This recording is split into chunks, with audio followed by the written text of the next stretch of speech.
Hi, everybody.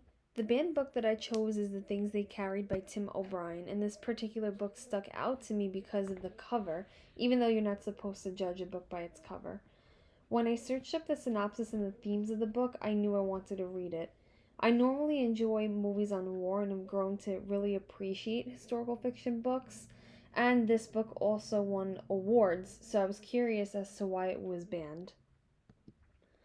Although the book is fiction, the things they carried incorporate some truth to give readers a sense of the horrors that soldiers experienced in the Vietnam War. And this book was published in 1990. It includes O'Brien's personal experiences serving in the war, and the author actually makes himself one of the characters. So here's a little synopsis on the book. That we follow the platoon of American soldiers in the Vietnam jungle and on the battlefield. We get to see the traumatic events that they experience and how veterans cope with PTSD after having served. We see the things that they carry throughout the book, whether they are tangible or intangible.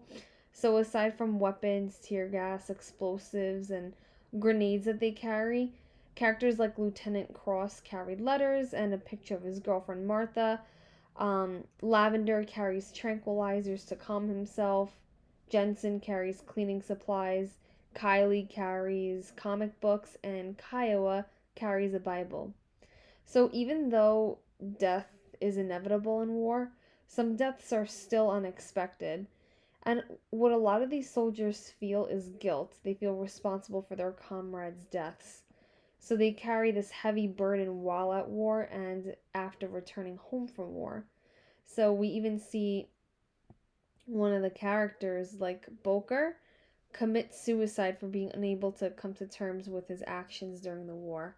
So, what O'Brien teaches us is that war stories aren't just about war, but it's about the memories that one has and the stories that one has collected throughout the journey during the war. And war stories keep the souls who have perished alive. This book has won numerous awards, and I wondered why it was banned because it landed on the bestsellers list. Yet some people considered the book to be harmful and bad, while others thought it was amazing and it was a must read. As you can see, some of the awards won are a New York Times Book of the Century, it was a Pulitzer Prize finalist, a National Book Critics Circle Award finalist. Um, so I also attached a link to an interview with O'Brien on the slide. He explains that his goal for readers is to capture the heart and stomach and back of the throat. Young people in particular need to understand the complications and ambiguities of these things and to hear it from somebody who has not only gone to war but devoted a lifetime to suffering from it. So we see firsthand what soldiers on the battlefield experienced and what they go through after the war. The book was eventually banned in several places, including Arlington Heights, Illinois, George County, Mississippi, and Penridge, Pennsylvania. The book was banned in Palmer, Alaska in 2021, arguing its sexual content. The sexual content also sparked controversy with the high school student in Jordan, Utah in 2019.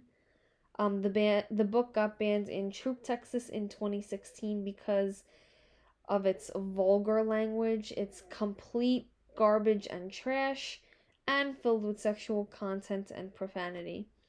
It also got banned in schools in Mississippi due to its profanity, as well as schools in Pennsylvania. Schools in Pennsylvania and Mississippi argued the violent and intense language and profanity were inappropriate for students. So many parents were against the ban, but the board made a counter argument that the Vietnam War can be learned about through other appropriate books that do not contain curse words or other profanity. Quotes have been included just to show you the kind of language that are used in the books. They are written here for your leisure. In 2007, a school board member in Illinois challenged the book, arguing that it should not be read in the classroom because of its sexual references, drugs, and violence. As you can see here in this quote that I included, it may not be appropriate or suitable for some students. This is a big one, Images of War. The book depicts the brutality, violence, gruesome horrors of the war, and how life is after the war. So, O'Brien paints vivid pictures of the war and deaths of certain characters in the book. And we know that the war was gruesome, but the author wanted to show the true nature and the horrors faced during the Vietnam War. It was a very tragic time in U.S. history. People thought it was unnecessary to expose kids to such brutality and violence of war. And again, they thought that other books can be used to learn about war without portraying the violence endured.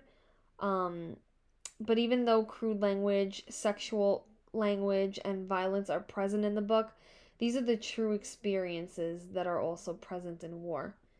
And the book is very real. We see the things that soldiers carry while serving, whether they're tangible or intangible, and we see the suffering, guilt, and pain that they carry after the war. O'Brien wants readers to get a true understanding of a war story and the intensity and repercussions of war.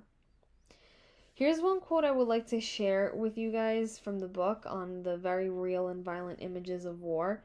It's shown beneath the fourth bulletin, the bullet point on page 172.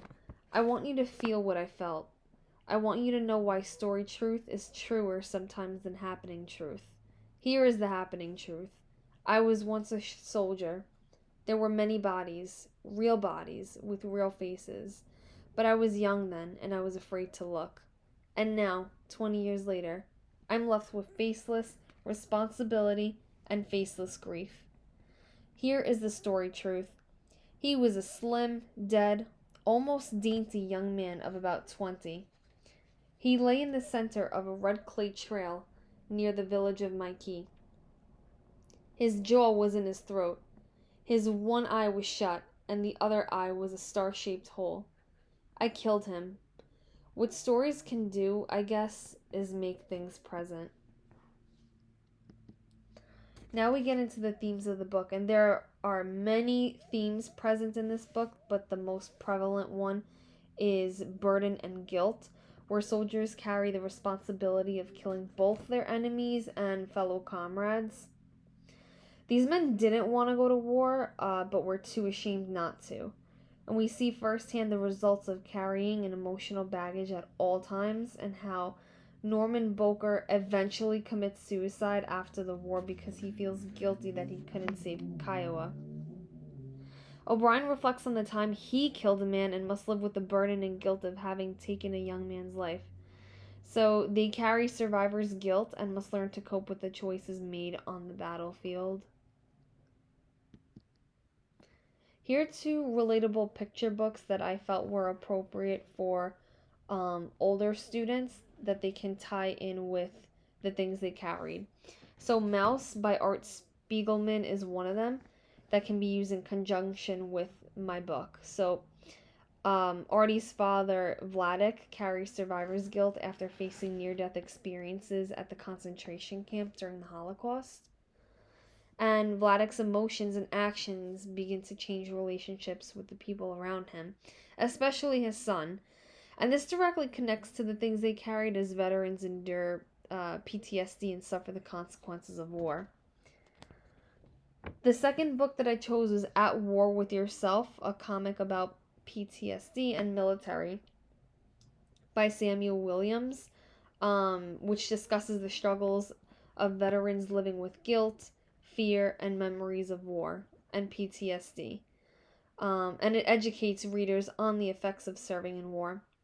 The burden that they carry after serving is too much to bear, oftentimes resulting in suicide, like Boker's suicide. Okay. Here's the last slide I'm going to share with you on my creative assignment. Here down below is the link to The Guilt I Carry, which is a poem that I wrote for my creative assignment. And I hope you enjoyed the presentation on the things that they carried. And despite this book being banned in many schools, I hope you read it. I really, really enjoyed this book, and I encourage your students to read this very real book. Thank you.